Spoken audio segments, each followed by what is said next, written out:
हो या छाँव, सर्दी या गर्मी, कैसा भी मौसम हो, पक्षियों को अपने और अपने परिवार के लिए भोजन तो लाना ही होता है।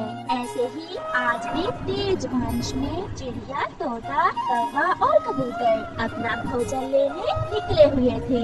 ऐसे मौसम में भोजन ढूंढना कोई आसान काम नहीं। वो सब उड़ते उड़ते जंगल के बाहर वाले हिस्से की तरफ पहुंच जाते हैं, जहां से इंसानों की बस्ती भी नजर आ रही थी।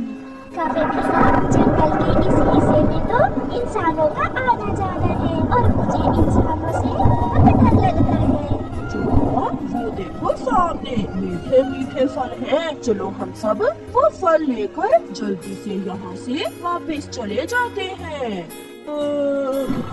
मौसम अच्छा है। ऐसे मौसम में तो किसी पक्षी का शिकार करने का मन कर रहा है। जंगल में जाता हूँ और अपनी किस्मत आजमाता हूँ।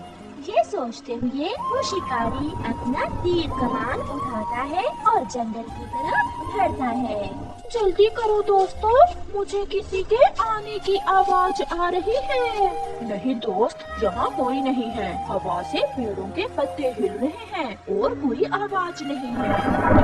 एक तीर तेजी से आता है और पक्षियों के ऊपर से होता हुआ गुजर जाता है। भागो भागो, शिकारी आ गया। शिकारी आ गया, शिकारी आ गया। वो सब वहाँ से भागते हैं, कोई आगे तो कोई पीछे, मगर एक तीर सीधा आकर मिट्ठू तोते के पंख पर लगता है। मिट्ठू का पंख घायल हो जाता है और मिट्ठू गिर जाता है। शिकारी अभी थोड़ी दूर था। दूसरे पक्षी डर के मारे एक पेड़ पर बैठ जाते हैं। मिट्ठू उठो उठो मिट्ठू, उड़ने की कोशिश करो, वरना वो शिकारी तुम्हें पकड़कर ले जाएगा। मैं उड़ नहीं सकता, मेरा पंख घायल है। आप जाएं यहाँ से। मेरे साथ साथ वो शिकारी आप सबको भी पकड़ लेगा। एक और तीर सीधा चिड़िया की तरफ बढ़ रहा था। पीछे से कबूतर आकर चिड़िया को एक तरफ धक्का देते हुए उसे बचा लेता है। आप जाइए यहाँ से। फिर वो सब बहुत दुखी दिल के साथ वहाँ से चले जाते हैं। तो मिट्ठू तोता हाथ लगा है। मेरा निशाना कभी गलत नहीं होता। शिकारी मिट्ठू को उठा लेता है। घर जाकर इसे पिंजरे में बंद करता हूँ और फिर कल इसे बेच दूंगा। फिर वो शिकारी मिट्ठू को साथ लेकर वापस चला जाता है। घर जाकर शिकारी मिट्ठू को पिंजरे में कैद करके एक पेड़ के साथ लटका देता है। मिट्ठू पिंजरे में रो रहा था। शिकारी, मुझे आजाद कर दो, मेरा मन घबरा रहा है। मैं यहाँ कैद में मर जाऊंगा। नहीं नहीं, मैं तुम्हें मरने नहीं दूंगा, क्योंकि तुम मरने के बाद मेरे किसी काम नहीं आओगे। मैं अभी तुम्हारे पंख पर दवा लगाता हूँ। पीपल के बड़े पेड़ के नीचे मिट्ठू के सभी दोस्त रो रहे थे। वो शिकारी कल मिट्ठू को कहीं बेच देगा। मुझे इंसानों का अच्छे से पता है। हमारे पास आज की रात है। अगर हम किसी तरह मिट्ठू को आजाद करा लें तो मिट्ठू बच सकता है। उसने जरूर मिट्ठू को पिंजरे में कैद किया होगा। हमें छमछम चाचा के पास जाना होगा। छमछम चाचा ही पिंजरे को तोड़ सकता है। बारिश भी रुक जाती है और वो तीनों दोस्त छमछम चाचा की तरफ जाते हैं। रात हो गई थी, अंधेरा बढ़ रहा था। मैं अपना हथौड़ा उठा लूं और लोहा काटने वाली आरी भी। छमछम चाचा जल्दी करें, समय बहुत कम है। फिर छमछम चाचा अपना सामान उठाता है और वो सब रात के अंधेरे में इंसानों की बस्ती की तरफ जाते हैं। कालू कौवा शिकारी के घर में एक बड़े पेड़ पर बैठकर शिकारी पर नजर रखता है। शिकारी सोया हुआ था।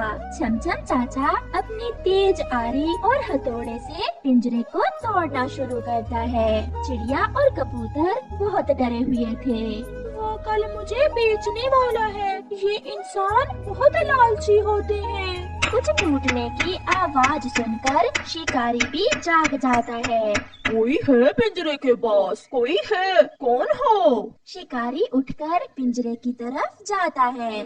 शिकारी उठ गया, शिकारी उठ गया। ऐसा कहते हुए कालू कौवा पीछे से जाकर शिकारी के सर में चोंच से हमला करता है। जैसे ही शिकारी पीछे मुड़कर देखता है तो वो गिर जाता है। पिंजरा भी टूट चुका था। सब पक्षी अपने दोस्त मिट्ठू को सुरक्षित पिंजरे से निकालकर वहाँ से भाग जाते हैं। मिट्ठू बच गया था। मिट्ठू के दोस्तों ने अपने दोस्त को शिकारी से बचा लिया था। वो सब सुरक्षित वापस पहुंच जाते हैं। वो सब चिड़िया के घर में ही रात गुजारते हैं। अगर ऐसा ही रहा तो वो शिकारी हम में से किसी को भी नहीं छोड़ेगा। वो सबको मार देगा। वो बहुत जालिम है। हमें उस शिकारी से बहुत सावधान रहना होगा। सुबह हो जाती है। वो सब तैयार थे।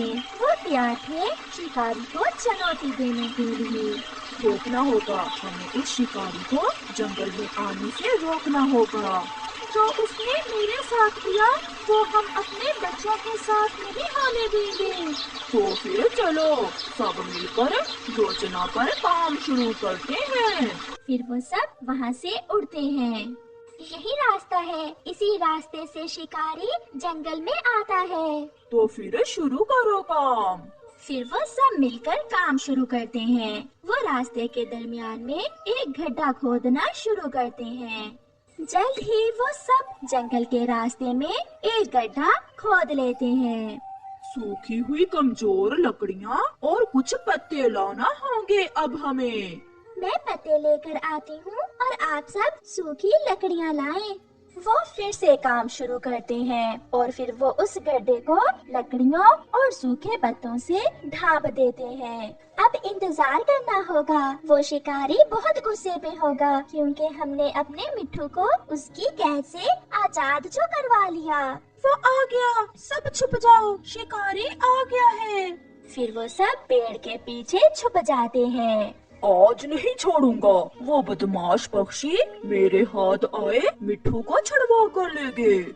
ऐसे खुद से बातें करता हुआ शिकारी आगे बढ़ रहा था। शिकारी को पता ही नहीं चलता कि आगे रास्ते में एक गड्ढा है। जैसे ही शिकारी वहाँ पहुँचता है वो सीधा गड्ढे में गिर जाता है। बचाओ बचाओ, कोई मुझे बचाओ, मैं यहाँ हूँ, मैं गड्ढे में गिर गया हूँ। ये देखकर पक्षी सुख की सांस लेते हैं।